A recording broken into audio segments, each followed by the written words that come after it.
Rocky సినిమాతో బాలీవుడ్ ని రఫ్ఫాడించి industry మొత్తం తన వైపు చూసేలా చేశాడు. బీటౌన్ స్టార్ పేరెంట్స్ వల్ల అవకాశాల కోసం పెద్దగా కష్టపడకపోయినా వచ్చిన ప్రతి రోలుకి కష్టపడి పనిచేసేవాడు. బాలీవుడ్ కి మరో మంచి యాక్టర్ దొరికాడు అనుకున్నారు అంతా.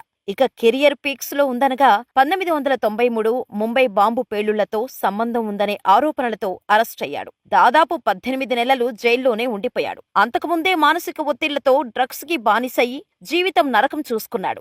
లైఫ్ అంటే ఇది కాదు అని రియలైజ్ అయ్యి కెరియర్ ని స్టార్ట్ చేశాడు. ఈ పాటికి అర్థమైపోయి ఉంటుంది ఈ వీడియో ఎవరి కోసమో. ఎస్, మీరు ఊహించింది నిజమే. బాలీవుడ్ స్టార్ సంజయ్ దత్ గురించే. అసలు సంజు భాయ్ ఎందుకు అరెస్ట్ అయ్యాడు? సంజయ్ 308 మందితో ఎఫైర్లు, 3 పెళ్లిళ్లు, చాలా మందితో వ్యభిచారం చేశాడా? తనకంటే 18 ఏళ్లు చిన్నదైన మాన్యతను ఎందుకు పెళ్లి చేసుకున్నాడు వంటి సంజుభాయ్ గురించి ఎవరికీ తెలియని విషయాలు ఈ వీడియోలో తెలుసుకుందాం. బాలీవుడ్ స్టార్స్ అయిన సునీల్ దత్, నర్గిస్ దత్లకు 1959 జూలై 29న పుట్టాడు సంజయ్ దత్. సునీల్, నర్గిస్ దంపతులకు నటవారసుడు దొరికాడని అందరూ అనుకున్నారు. అందరూ ఊహించినట్టే సినీ ఫీల్డ్లోకి ఎంటర్ అయ్యాడు సంజయ్. అలా 1981లో రాకీ అనే మూవీతో బాలీవుడ్ ని తన వైపు చూసేలా చేశాడు. అయితే ఈ సక్సెస్ ని నర్గిస్ దత్ చూడకుండానే కన్నుమూశారు. రాకీ సినిమా రిలీజ్ కావటానికి ఇంకా 3 రోజులు ఉందనగా నర్గిస్ చనిపోయారు. అయితే సంజయ్ దత్ చిన్న వయసులోనే డ్రగ్స్ కు బానిసయ్యాడు. స్టార్ కిట్ కావటంతో ఎవరూ అడ్డు చెప్పలేకపోయారు. తల్లిదండ్రులు అడిగినా మత్తులో వారిపైనే ఎదురు తిరగటం మొదలుపెట్టాడు. తల్లి మరణం అతన్ని బాగా కుంగదీసింది. సినిమాలు హిట్ అవుతున్నప్పటికీ తీవ్రమైన మానసిక ఒత్తిళ్లకు లోనవుతూ వచ్చాడు. సంజయ్ మత్తు పదార్థాలకు బానిస కావటం వల్లనే నర్గిస్ చనిపోయారన్న ఆరోపణలు కూడా ఎదుర్కొన్నాడు. కొడుకు అలా డ్రగ్స్ కి బానిసవ్వటం చూసి తట్టుకోలేకపోయారు సునీల్ దత్. అందుకే సంజయ్ ని అమెరికాలోని డ్రగ్ రిహాబిలేషన్ సెంటర్ కు పంపించారు. అక్కడికి వెళ్లిన తర్వాత సంజయ్ క్రమంగా మారటం మొదలుపెట్టాడు. డ్రగ్స్ ని దూరం పెట్టగలిగాడు. అలా మత్తు పదార్థాలకు గుడ్ బై చెప్పేసి ఆరోగ్యంగా బయటకు రాగలిగాడు. కాని అమ్మ చనిపోయిందన్న బాధ సంజయ్ ని తినేస్తుండేది. మీ అమ్మ నిన్ను మంచి యాక్టర్ గా చూడాలని అనుకుంది. నువ్విలా కూర్చుంటే ఆమె అనుకున్నది జరగదు అని ఫ్యామిలీ మొత్తం చెప్పేసరికి సినిమాలపై దృష్టి పెట్టాడు సంజయ్. అలా సాజన్, సడక్, ఖల్నాయక్, అతీష్, హసీనా, మాన్ జాయగి, అగ్నిపథ్ వంటి ఎన్నో సూపర్ హిట్ మూవీస్ ని తన ఖాతాలో వేసుకున్నారు. మున్నాభాయ్ ఎంబీబీఎస్ సినిమాలో సంజయ్ కాకుండా ఎవర్నీ ఊహించుకోలేమని అంటారు ఆడియన్స్. ఇక గ్యాంగ్స్టర్ పోలీస్ పాత్రలో సంజు యాక్టింగ్ కు ఎవరైనా ఫిదా కావాల్సిందే. ఇక 1980లలో బీటౌన్ లో తన కెరీర్ ను ప్రారంభించిన సంజయ్ అప్పటికీ అతని చేతుల్లో 130కి పైగా సినిమాలు ఉన్నాయి. కానీ విచిత్రంగా ఆ నెంబర్ సంజయ్ దత్ లవర్స్ సంఖ్య అంతకంటే ఎక్కువ. తన జీవితంలో దాదాపు 308 మంది మహిళలతో శారీరక సంబంధాలు పెట్టుకున్నట్టు సంజయ్ దత్ స్వయంగా ఓ ఇంటర్వ్యూలో చెప్పాడు. అయితే ఈ 308 మంది మహిళల్లో పలువురు బాలీవుడ్ యాక్టర్లు కూడా ఉన్నారు. దాదాపు తన తరానికి చెందిన ప్రతి నటితో డేటింగ్ చేశాడు సంజయ్. టీనా మునిమ్ నుండి మాధురి దీక్షిత్ వరకు ఎవరూ అతని ప్రేమ వల నుండి తప్పించుకోలేకపోయారు. సంజయ్ లేడీస్ మ్యాన్ అనే పేరు వస్తుండటం చూసినా సంజయ్ ఫాదర్ సునీల్ దత్ పెళ్లి చేయాలని అనుకున్నారు. అలా రిచా శర్మతో సంజయ్ కు పెళ్లి జరిగింది. ఈ జంటకు తిషాలా అనే కూతురు పుట్టింది. కానీ దురదృష్టవశాత్తు 1996లో మొదటి భార్య బ్రెయిన్ క్యాన్సర్ తో చనిపోయింది. ఆ తర్వాత 1998లో మోడలైన రియా పిళ్ళైని మళ్లీ పెళ్లి చేసుకున్నారు సంజయ్ దత్. అయితే చాలా సందర్భాల్లో సంజయ్ మహిళల సానుభూతిని పొంది వారికి దగ్గరయ్యేవాడని రాజ్ కుమార్ హిరానీ ఓ ఇంటర్వ్యూలో చెప్పారు. ఆ లిస్టులో స్టార్ హీరోయిన్ రేఖ పేరు కూడా ఉంది. 1984లో సంజయ్ తో జమీన్ ఆస్మాన్ చిత్రంలో రేఖ మొదటిసారిగా యాక్ట్ చేసింది. ఈ సినిమా షూటింగ్ నుంచే ఒకరికొకరు దగ్గరవటం మొదలుపెట్టారు. తండ్రి సునీల్ దత్ కి ఈ విషయం తెలిసినా సినీ ఇండస్ట్రీలో ఇదంతా కామన్ అన్నట్టు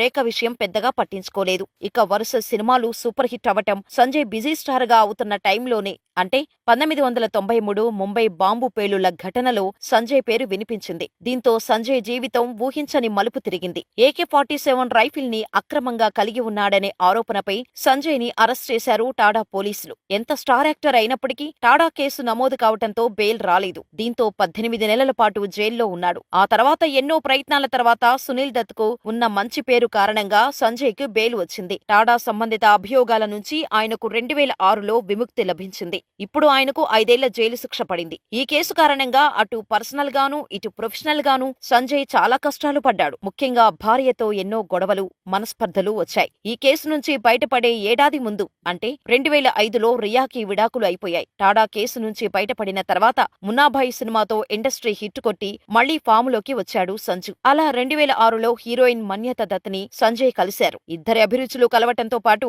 ఇద్దరి థాట్స్ ఒకేలా ఉండేవి. దీంతో ఇద్దరూ చాలా త్వరగా ఒకరితో ఒకరు ప్రేమలో పడ్డారు. ఒకరిని విడిచి ఒకరు ఉండలేము అన్న సిచ్యువేషన్ రావటంతో పెళ్లి చేసుకోవాలని డిసైడ్ అయ్యారు. ఇక్కడ ఆశ్చర్యకరమైన విషయమేంటంటే మాన్యత సంజయ్ దత్ కంటే 18 ఏళ్లు చిన్నది. వయసు ప్రేమకు అడ్డు కాదు అని నిరూపిస్తూ 2006లోనే ఇద్దరూ పెళ్లి చేసుకున్నారు. సంజయ్ ని పెళ్లి చేసుకున్న మాన్యత యాక్టింగ్ కు గుడ్ బై చెప్పేసింది. సంజయ్ కంటే మాన్యత ఎంతో చిన్నది అయినా చాలా పెద్దదానిలా ఆలోచించేది. ఎప్పుడైతే సంజయ్ దత్ క్యాన్సర్ బారిన పడ్డాడు అని తెలిసిందో అందరూ మాన్యత డివోర్స్ ఇచ్చి వెళ్లిపోతుంది అని అనుకున్నారు. కానీ ఆమె అలా చేయలేదు. అంతేకాకుండా వీరిద్దరి పెళ్లి తర్వాత కూడా టాడా కేసులో 5 ఏళ్ల శిక్ష అనుభవించడానికి జైలుకు వెళ్లినప్పుడు కూడా ఫ్యామిలీని వదిలివేయలేదు మాన్యత. ఒక రకంగా చెప్పాలంటే సంజయ్ కు మాన్యత ఓ రక్షణ కవచం లాంటిది. ఇక వీరి అన్యోన్య దాంపత్యానికి గుర్తుగా షేరాన్, ఇక్రా అనే కవలలు పుట్టారు. తన వ్యక్తిగత జీవితంలో కొన్ని ఇబ్బందులు ఎదుర్కొన్నప్పటికీ ఆర్థికంగా సంజయ్ ఎప్పుడూ ఇబ్బంది పడలేదు. చిన్నప్పటి నుంచి సంజయ్ లగ్జరీ లైఫ్ ను లీడ్ చేస్తున్నారు. సినిమాలే కాకుండా Sanjay Dutt film production, 3 dimension motion pictures వంటి సొంత నిర్మాణ సంస్థల ద్వారా ప్రాఫిట్ వస్తోంది. ఇక సంజు నెట్వర్త్ దాదాపు 295 కోట్ల రూపాయలు అనే టాక్ ఉంది. ముంబైలో పాలీ కొంట ప్రాంతంలో ఓ విలాసవంతమైన ఫ్లాట్ లో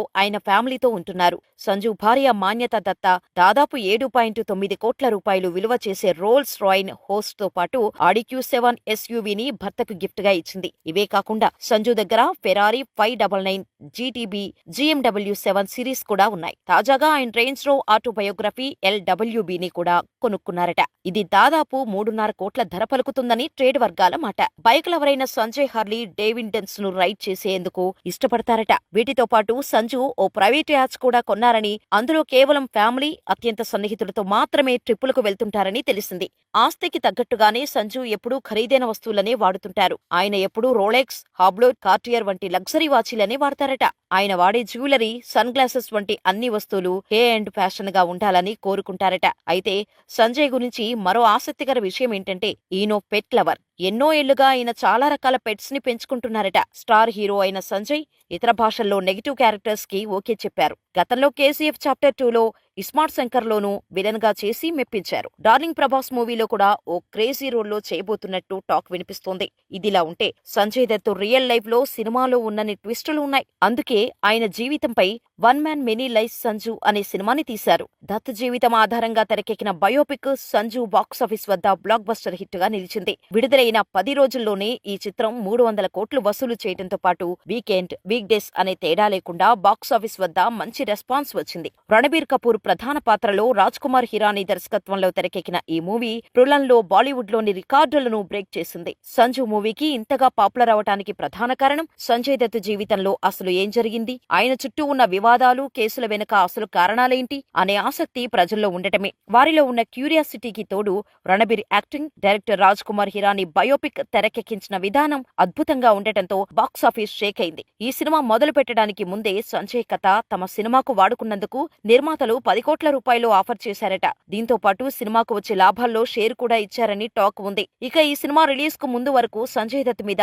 ఒక బ్యాడ్ బాయ్ ఇమేజ్ ఉండేది. అయితే ఈ సినిమా తర్వాత చాలా వరకు ఇది చెరిగిపోయిందనే చెప్పాలి. అయితే ఈ సినిమాలో చాలా నెగిటివ్ అంశాలను దాచేసి సంజయ్ ని మంచోడిలా చూపించే ప్రయత్నం చేశారని, అతడు వొమనైజర్ అని కొందరు విమర్శించారు. కానీ విమర్శలు పెద్దగా ఎఫెక్ట్ చూపించలేదు. ఇక రణబీర్ కపూర్ కెరీర్ లో సంజు బిగ్గెస్ట్ బ్లాక్ బస్టర్ గా నిలిచింది. చాలా కాలంగా సరైన హిట్ లేక వెనకబడిపోయిన రణబీర్ ఈ సినిమాతో మళ్లీ ఫామ్ లోకి వచ్చాడు. ఈ మూవీలో రణబీర్ నటన కూడా అద్భుతంగా ఉండటంతో ప్రముఖ బాలీవుడ్ నిర్మాతలు, దర్శకుల దృష్టి రణబీర్ మీద పడింది. అతడితో భారీ బడ్జెట్ చిత్రాలు తీసేందుకు ప్లాన్ చేయడం మొదలుపెట్టారు. అలా ఈ ఒక్క సినిమాతో అటు రణబీర్, ఇటు సంజయ్ దత్ లైఫ్ టర్న్ అయ్యాయి. ఇదండి మరి సంజయ్ దత్ లైఫ్ స్టోరీ. మరి ఈ వీడియో మీకు నచ్చినట్లయితే లైక్ చేయండి, మీ ఫ్రెండ్స్ కి వీడియోని షేర్ చేయండి. మా ఛానల్ ని సబ్స్క్రైబ్ చేసుకోవడం మాత్రం మర్చిపోకండి.